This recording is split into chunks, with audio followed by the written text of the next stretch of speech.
नमस्कार दोस्तों, हमारे YouTube चैनल पर आपका फिर से स्वागत है जिसका नाम है टीचिंग मेथड्स।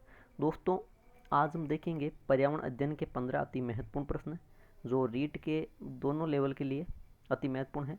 चलते हैं पहले प्रश्न पे, जो सामाजिक बुराइयों में नशाखोरी टॉपिक है वहाँ से है। ऐसी नशीली दवाइयाँ जो मस्तिष्क की क्रियाशीलता को बढ़ाती है, इस चीज़ को ध्यान में रखना कि मस्तिष्क की क्रियाशीलता को बढ़ाती है, उन दवाइयों को क्या कहते हैं? उद्दीपक, अवसादक, स्वापक या विभ्रांतिकारक। मित्रों, विभ्रांतिकारक जो देखने, सुनने और जो अनुभव करने का ढंग है उसको बदल देती है ना, भ्रम पैदा करने वाली होती है, विभ्रांति करने वाली। ठीक है। स्वापक दवाएं बात करूं, ये मित्रों अफीम से तैयार की जाती है ना, अफीम से जो तैयार की जाती है वो स्वापक दवाएं कहलाती है। अब दो विकल्प बचे, उद्दीपक या औषध। इसका सही उत्तर हो जाएगा उद्दीपक दवाएं, है ना। उद्दीपक दवाएं मस्तिष्क की क्रियाशीलता को बढ़ाती है, मस्तिष्क अति क्रियाशील होकर कार्य करता है, जबकि जो औषधक दवाएं हैं वो मस्तिष्क की क्रियाशीलता को कम करता है मित्रों। ठीक है। औषधक दवाइयों के सेवन से मस्तिष्क कम क्रियाशील रहने लगता है। तो ये आपके यहाँ पे लगभग ऊपरी तौर पर ये जो आप नशाखोरी टॉपिक पढ़ोगे सामाजिक बुराइयों में, उसमें 4 प्रकार की दवाएं आ रखी है और ये मैंने आपको क्लियर कर दिया। ठीक है। तो पहले प्रश्न में मित्रों विकल्प नंबर 1 सही उत्तर होगा। चलते हैं प्रश्न संख्या 2 पर। प्रश्न संख्या 2 देखिए मित्रों, यूनिसेफ द्वारा हर वर्ष बाल श्रम निरोध दिवस मनाया जाता है। देखिए, बाल श्रम निरोध दिवस हर वर्ष मनाया जाता है। प्रश्न ये भी बन सकता था, लेकिन मैंने यहाँ पे यूनिसेफ लिखा। क्यों लिखा? क्योंकि कभी कभार ऐसा प्रश्न आ जाए कि बाल श्रम निरोध दिवस 12 जून को मनाने की घोषणा किसने की, तो वहाँ पे आएगा यूनिसेफ, है ना। यूनिसेफ ने सबसे पहले बाल श्रम निरोध दिवस मनाया था 12 जून को। ठीक है, 12 जून को। 31 मई को बात करूँ तो मित्रों धूम्रपान निषेध दिवस मनाया जाता है। क्या? धूम्रपान निषेध दिवस मनाया जाता है। और 16 सितंबर की बात करूं तो ओजोन संरक्षण दिवस मनाया जाता है। और 22 मार्च को वाटर डे, जल दिवस है। ठीक है। तो इस प्रकार वेरी इंपॉर्टेंट क्वेश्चन था मित्रों। विकल्प नंबर 2 सही हो जाता है प्रश्न संख्या 2 में। आगे चलते हैं मित्रों प्रश्न संख्या 3 पर। प्रश्न संख्या 3 देखिए, अच्छा प्रश्न है। एपीकल्चर क्या है? ये वेरी इंपॉर्टेंट क्वेश्चन है मित्रों। ठीक है। यहाँ से एक नहीं 4 प्रश्न बनेंगे और ऐसे ही घुमे घुमाए प्रश्न आते हैं। ठीक है। अब देखिए, एपीकल्चर पूछा आपको, एपीकल्चर क्या है? मत्स्य पालन, मधुमक्खी पालन, रेशम कीट पालन या केंचुआ पालन। केंचुआ पालन यानी कि पालना, तो वो कहलाएगा वर्मी कल्चर। और अगर पूछे कि केंचुए द्वारा तैयार की गई जो खाद होती है, सबसे सर्वश्रेष्ठ खाद होती है, उसे बोलते हैं वर्मी कंपोस्ट। ठीक है। रेशम कीट पालन, इसको बोलते हैं मित्रों सेरीकल्चर। क्या? सेरीकल्चर बोलते हैं रेशम कीट पालन को। मधुमक्खी पालन की बात करती है, इसका सही उत्तर हो जाएगा एपीकल्चर, मधुमक्खी पालन को ही बोलते हैं, जबकि मत्स्य पालन को बोलते हैं मित्रों पीसी कल्चर। क्या बोलते हैं? PC culture. ठीक है। तो वेरी इंपॉर्टेंट क्वेश्चन था मित्रों। विकल्प नंबर 2 सही हो जाता है प्रश्न संख्या 3 में। आगे चलते हैं मित्रों प्रश्न संख्या 4 पर। प्रश्न संख्या 4 देखिए, ऑपरेशन फ्लड किस वर्ष चलाया गया? ऑपरेशन फ्लड की शुरुआत किस वर्ष हुई थी? वर्ष 1965, 1968, 1970 या 1986? मित्रों, ऑपरेशन फ्लड चलाया गया वर्ष 1970 में। किसने चलाया? तो आपको बता दूं, डॉक्टर वर्गीज कुरियन। ठीक है। डॉक्टर वर्गीज कुरियन ने ऑपरेशन फ्लड चालू किया था 1970 में। इसका मुख्य उद्देश्य था दुग्ध उत्पादन को बढ़ावा देना। दुग्ध उत्पादन को बढ़ाना या दुग्ध उत्पादन में वृद्धि करना इसका मुख्य उद्देश्य था। ठीक है। तो वेरी इंपॉर्टेंट क्वेश्चन है मित्रों, ऑपरेशन फ्लड, है ना, 1970 में चलाया गया। विकल्प नंबर 3 सही हो जाता है प्रश्न संख्या 4 में। देखते हैं आगे प्रश्न संख्या 5। फल फूल सब्जियों एवं औषधीय पादपों की कृषि का कार्य कहलाता है। देखिए, फल फूल साथ में सब्जी और साथ में जो औषधीय पादप वगैरह होते हैं, इनकी कृषि, है ना, सारों का मिश्रण हो गया। ये क्या कार्य कहलाता है? कृषि कार्य नहीं। कृषि कार्य में केवल जो फसलें होती है, खरीफ, रबी, जायद, ना, इन फसलों की कृषि की जाती है। ठीक है। तो उपयुक्त दोनों विकल्प हट जाएगा, ये भी हट जाएगा ना। विकल्प 2 सही हो जाएगा बागवानी। बागवानी कृषि जिसमें मिश्रित होती है ना, फल फूल भी साथ में, सब्जियां भी साथ में, फसलें भी, औषधीय पादप भी, ना, ये बागवानी कृषि कहलाती है मित्रों। वेरी इंपॉर्टेंट क्वेश्चन है। विकल्प नंबर 2 सही हो जाता है प्रश्न संख्या 5 में। चलते हैं प्रश्न संख्या 6 पर। प्रश्न संख्या 6 मित्रों, देश में पहली रेल सेवा का प्रारंभ कब हुआ? 1850, 1853, 1859 या 1856? देश में पहली रेल सेवा का प्रारंभ। ठीक है। तो मित्रों, देश में पहली रेल सेवा हुई थी प्रारंभ 1853 ईस्वी में। ठीक है। 1853 अप्रैल 1853 ईस्वी में देश में पहली रेल सेवा अपने चली थी। 1850 में जो लॉर्ड वायसराय डलहौजी है, उसके नेतृत्व में अपने भारत में रेल मार्गों का निर्माण हुआ था, याद रखना। ठीक है। अब आपको क्या बताना है कि ये जो देश में पहली रेल 1853 को चली है ना, ये कहाँ से कहाँ तक चली है, ये आप कमेंट बॉक्स में कमेंट करना है। ठीक है। तो मित्रों, विकल्प नंबर 2 सही हो जाता है प्रश्न संख्या 6 में। चलते हैं मित्रों प्रश्न संख्या 7 देखते हैं। अच्छा प्रश्न है, अंगुस्ताना किस धातु का बना होता है ना? ये भी आपके सिलेबस पर है, पूर्णतः सिलेबस पे पैटर्न है ना। अंगुस्ताना किस धातु का बना होता है? देखिए अंगुस्ताना क्या होता है, यानी कि जब दर्जी सिलाई करते हैं, ठीक है, दर्जी सिलाई करते समय जो हाथों की जो अंगुलियां हैं ना मित्रों, उन अंगुलियों में पहनते हैं एक टोपी नुमा आकृति का होता है, ठीक है, टोपी नुमा होता है और उसमें छेद होते हैं ना, उनको पहनते हैं फिर सिलाई करते हैं। क्यों? क्योंकि उनकी अंगुलियों की सुरक्षा करनी है, ठीक है, इसलिए। अब ये किस धातु का बना होता है? एल्यूमिनियम, जस्ते, स्टील, उपयुक्त सभी। तो मित्रों अंगुस्ताना बनता है स्टील का। ये वेरी इंपॉर्टेंट क्वेश्चन है, ऐसे प्रश्न में आप कंफ्यूजन होते हो ना। तो मित्रों स्टील का अंगुस्ताना बनता है। विकल्प नंबर 3 सही हो जाता है प्रश्न संख्या 7 में। चलते हैं आगे प्रश्न संख्या 8 पर। पशु संपदा है ना कि आपके टॉपिक है मित्रों रीड में। देश में सर्वाधिक गाय और भैंसें किस राज्य में पाई जाती है? सर्वाधिक गाय और सर्वाधिक भैंसों का पूछा आपने भारत में, है ना। ये कहाँ पे पाई जाती है? उत्तर प्रदेश, राजस्थान, मध्य प्रदेश या उपयुक्त सभी? तो उपयुक्त सभी तो वैसे होगा नहीं, एक ही राज्य में पाई जाएगी ना। मध्य प्रदेश में नहीं है मित्रों, ना राजस्थान में है, ये है उत्तर प्रदेश में ना। उत्तर प्रदेश अग्रणी है अपने भारत में सर्वाधिक गायों में भी, है ना। उत्तर प्रदेश में सर्वाधिक भैंसें भी उत्तर प्रदेश में, ठीक है। बात करें अपने राजस्थान राज्य की, तो राजस्थान में गायों के मामले में देखिए 6ठा स्थान है और भैंसों के मामले में मित्रों 3रा स्थान है। याद रखना, वेरी इंपॉर्टेंट क्वेश्चन है, ठीक है।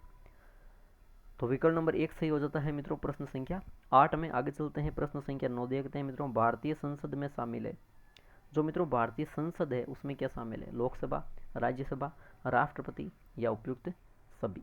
देखिए भारतीय संसद के कुल 3 अंग होते हैं मित्रों, ठीक है। एक होता है लोकसभा, जिसे बोला जाता है निम्न सदन, ठीक है। दूसरा होता है राज्यसभा, ये होता है उच्च सदन, है ना।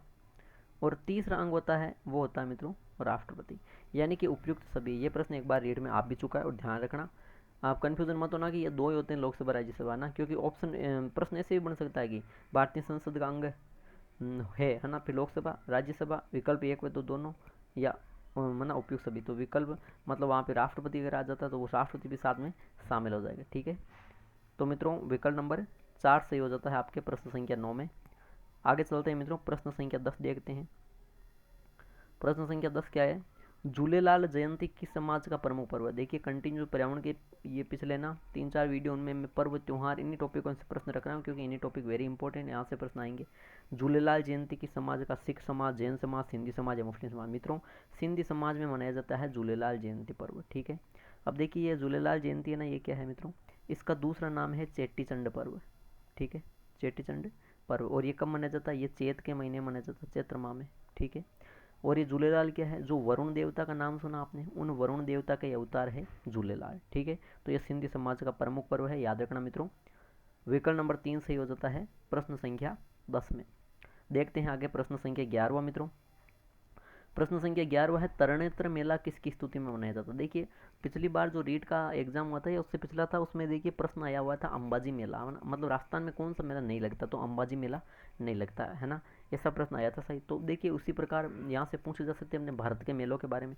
प्रश्न है मित्रों तरणेत्र मेला किसकी स्तुति में मनाया जाता है ना, किसकी स्तुति में पूछा है ना, भगवान किसकी स्तुति में, ठीक है, शिव, विष्णु, सूर्य या वरुण। तो मित्रों याद रखना जो तरणेत्र मेला है वो भगवान शिव की याद में, भगवान शिव की प्रार्थना में, स्तुति में ये मेला मनाया जाता है, ये मेला आयोजित किया जाता है। ये होता है मित्रों भाद्रपद महीने में। कब? भाद्रपद ना, जो भादवा का महीना अपने उसमें मनाया जाता है, यानी कि लगभग अपने अंग्रेजी महीनों के अनुसार जो अगस्त सितंबर का समय होता है ना, तो उस टाइम मनाए जाते हैं भाद्रपद महीने में तरणेत्र मेला। और ये कहाँ भरा जाता है? ये वेरी इंपॉर्टेंट है, ये गुजरात में मनाया जाता है मित्रों, ठीक है। तो मित्रों प्रश्न संख्या जो 11 है आपके, वहाँ पे विकल्प नंबर 1 सही हो जाता है। आगे चलते हैं मित्रों प्रश्न संख्या 12 पर। प्रश्न संख्या 12 देखिए मित्रों, चैत्र माह में केला देवी का मेला किस स्थान पर पड़ता है? अच्छा प्रश्न है।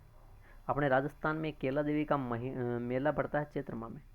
इस मेले को बोलते हैं लक्खी मेला, ठीक है। अन्य फैक्ट याद रखने के लिए, लक्खी मेला क्यों बोलते हैं? क्योंकि कहते हैं यहाँ पे लाखों लोग आते हैं, इसीलिए लक्खी मेला बोलते हैं, ठीक है। यहाँ पे जो गीत गाए जाते हैं उसको बोला जाता है लांगुरिया गीत। क्या? लांगुरिया गीत। अब इनको लांगुरिया क्यों नाम दिया?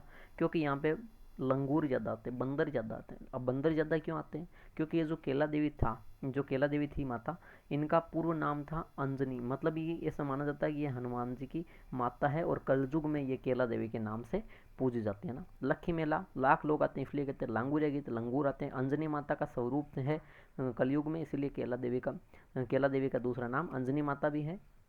अभी ये कहाँ लगता है? एक और फैक्ट है कि ये कौन सी नदी के किनारे, तो याद रखना, देखिए करौली में वैसे दो नदियाँ प्रसिद्ध है, एक है कालीसील नदी, है ना, तो जो कालीसील नदी है इस नदी के किनारे ही केला देवी का मेला लगता है। और एक और महावीर स्वामी के जो महावीर जी का मेला लगता है ना, करौली में, तो उनके सामने मंदिर की एक नदी है, ठीक है। तो देखिए कालीसील जो नदी है, इस नदी के किनारे तट पे केला देवी का मेला है और ये करौली में लगता है, ठीक है। वेरी इंपॉर्टेंट क्वेश्चन था मित्रों। विकल्प नंबर 4 सही हो जाता है प्रश्न संख्या 12वें में। प्रश्न संख्या 13वें पे चलिए। अच्छा प्रश्न एक और वेरी इंपॉर्टेंट है, कावड़ के लिए असत्य कथन है, यानी कि कावड़ शब्द है, इसके लिए असत्य कथन कौन सा है? जो चित्रशैली हस्तशैली हस्तकला वहाँ से प्रश्न है। कावड़ लाल रंग से रंगी जाती है, सही है, कावड़ लाल रंग से ही रंगी जाती है। कावड़ में कई द्वार बने होते हैं, ये भी कथन सही है। ये एक मंदिर नुमा, बिल्कुल ये मंदिर नुमा लकड़ी की आकृति सही है, लेकिन ये एक प्रकार का खिलौना है, ये कथन असत्य है, ये कथन गलत है ना। कावड़ देखिए ज़्यादातर आपने देखा भगवान शिव की, है ना, यात्रा करते समय जो कावड़ है वो बनाई जाती है। इसके अलावा आपने देखा होगा श्रवण ने अपने माता पिता को जो तीर्थ यात्रा वगैरह करवाई थी वो कावड़ में बिठा कर ही करवाई होती है, वो होती है उस प्रकार की कावड़, ठीक है। तो मित्रों विकल्प नंबर 3 सही हो जाता है प्रश्न संख्या 13वें में। आगे चलते हैं प्रश्न संख्या 14वें पर। खेलों का घर बैठे हुए प्रसारण हम अपनी आंखों से देख सकते हैं। जो खेल है उनका प्रसारण हो रहा है, इसे हम अपनी आंखों से किसके द्वारा देख सकते हैं? रेडियो के द्वारा। रेडियो तो श्रवण में काम आता है, श्रव्य सामग्री ना, यानी कि इसमें तो सुन सकते हैं, ठीक है। मोबाइल फ़ोन द्वारा देख सकते हैं, लेकिन उतना अच्छा नहीं देख सकते जितना दूरदर्शन के द्वारा देख सकते हैं, ठीक है। तो रेडियो नहीं होगा, मोबाइल फ़ोन, तो यहाँ उक्त दोनों नहीं होंगे मित्रों, यहाँ हो जाएगा दूरदर्शन के द्वारा हम खेलों का घर बैठे हुए प्रसारण देख सकते हैं, यानी कि विकल्प नंबर 4 सही उत्तर हो जाता है मित्रों प्रश्न संख्या 14वें में। आगे देखते हैं मित्रों आज का अंतिम प्रश्न, प्रश्न संख्या 15वां। टॉपिक है आपके यातायात के नियम, वहाँ से प्रश्न है, सड़क पर चलते समय गिव वे क्या संकेत देता है ना। ये जो गिव वे है वो क्या संकेत देता है मित्रों सड़क पर चलते समय? तो देखिए रुकने का नहीं, रुकने का तो देता है मित्रों, स्टॉप लिखा होता है वो होता है रुकने का, ठीक है। तो यहाँ पे उपयुक्त दोनों हट जाएंगे। दोनों तरफ वाहन निषेध, इसका मतलब है कि पैदल चलिए, यानी आप वहाँ पे वाहन नहीं चला सकते, ठीक है। ये भी नहीं है इसका। यहाँ हो जाएगा रास्ता देने का, कहने का मतलब है आपको खुद को चलना है सड़क के बाईं ओर, ठीक है, वाहन चलाओ या जो भी है ना, आप बाईं ओर चले और आपके मतलब पूछ सकते हैं कि गिव वे किस तरफ रास्ता देने का संकेत है, तो याद रखना दाईं ओर। क्या? दाईं ओर। ये बाईं ओर तो खुद को चलना है स्वयं को, ठीक है। और ये गिव वे ना वो कहता है दाईं तरफ जो भी वाहन जाते हैं उनको जाने दो, ठीक है। ये होता है इसका उत्तर। तो मित्रों विकल्प नंबर 2 सही हो जाता है प्रश्न संख्या 15वें में। तो दोस्तों ये थे आज के पर्यावरण अध्ययन के रीट के एग्ज़ाम के जो पैटर्न था उस पर आधारित अति महत्वपूर्ण प्रश्न थे। आशा करता हूँ वीडियो अच्छा लगा तो बिल्कुल लाइक कीजिए, कमेंट कीजिए, हमारे वीडियो को ज़्यादा से ज़्यादा शेयर कीजिए और अगर आप चैनल पर नए हैं तो चैनल को सब्सक्राइब कीजिए, ठीक है दोस्तों, धन्यवाद।